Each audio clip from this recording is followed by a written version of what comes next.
Senator Aisha.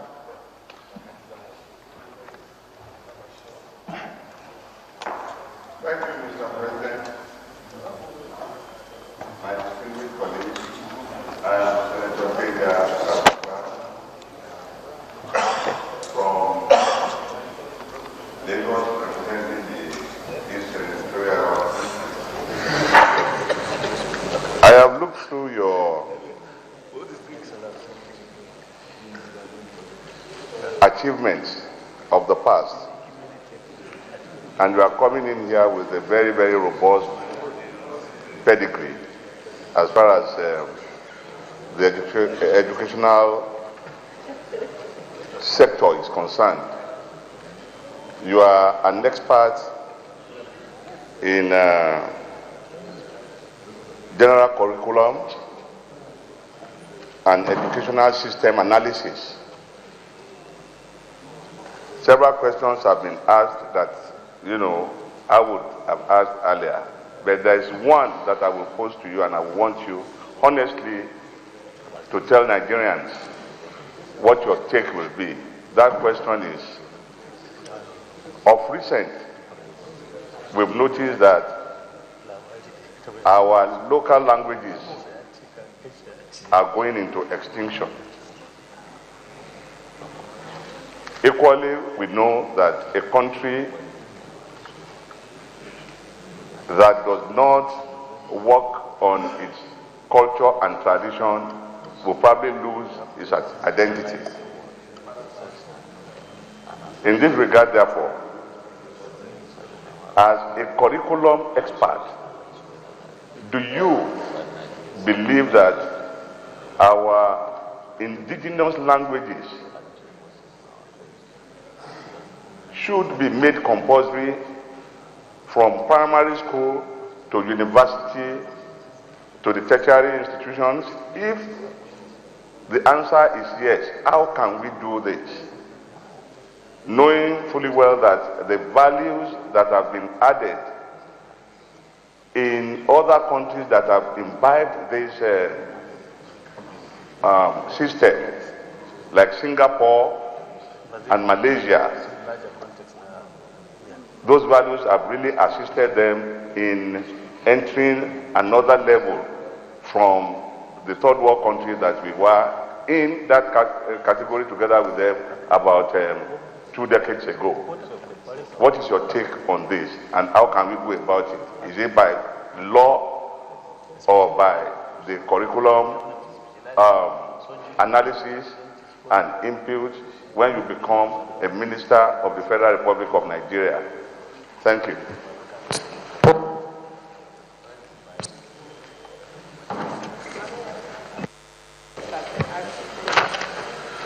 Mr. President, Senator Paul K. Emmanuel is my name by Asa Central. Mr. Nominee, activities within the universities tend to mirror the general life pattern in society. Year in, year out, funds are being made available by successive government to the universities for the purposes of development. Mr. Nominee, having been a Vice Chancellor of a university, are you satisfied with the development vis-a-vis the funds made available by government? Secondly, as a rider to that question, having been a Vice Chancellor, what will you advise government to put in place to encourage universities to increase their IGR?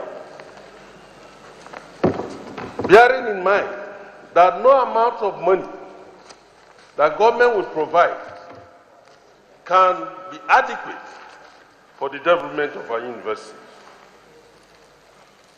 Last, as a Vice Chancellor of a university, which you were, what were your major challenges? And how do you cope with it? No, go ahead. This is How did you cope when you are when you are in office as a Vice Chancellor. Thank you. Take this question. Distinguished senators, curriculum for indigenous languages. I took a cursory look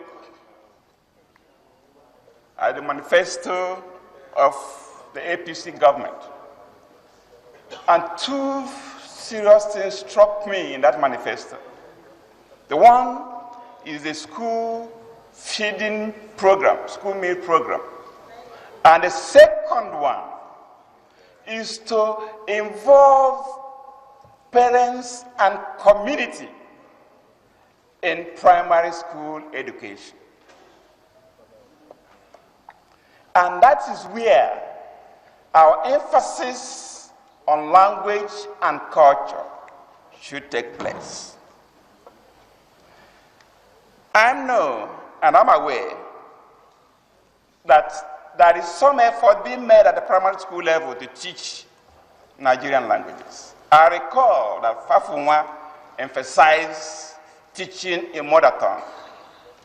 We toyed around with it in this country, saw some of his gains and difficulties, and we will see him to have abandoned it. The inculcation of native language and culture is focused on our wish for the education system. Take, for instance, if you go to our primary schools, look at the drawings on the wall. What you see is Nickelodeon and what's the other one? Those things that are alien to us. We could kill a bird kill two birds with one stone.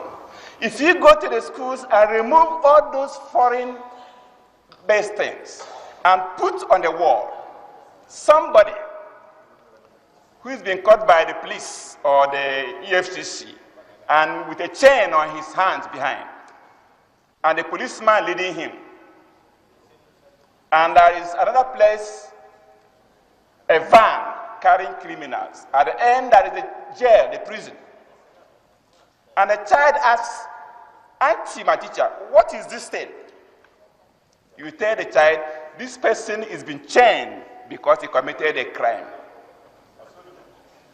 That way, we are imparting the values of our culture. The little boy in your house goes to school and comes back with a dumb ball or a toy. We don't ask the child anymore, who owns this thing? But ordinarily in our culture, you should ask him, who owns this thing you have brought back from school?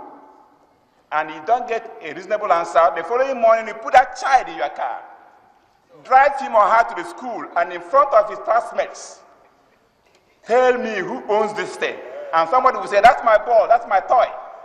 The indignity, the insult on that child will make him not touch somebody's thing again.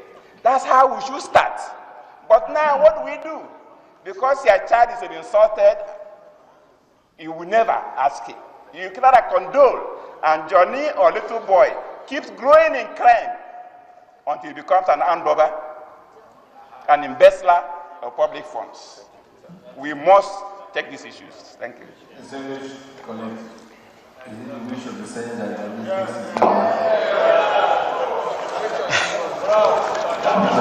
So you might take it now.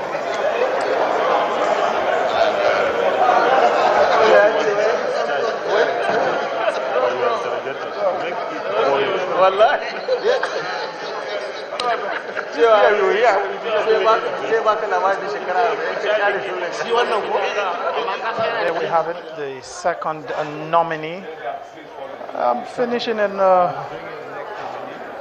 like 37 minutes there.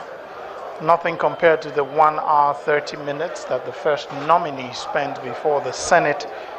Will now be getting ready to receive the third nominee, Mohammed Musa Bello.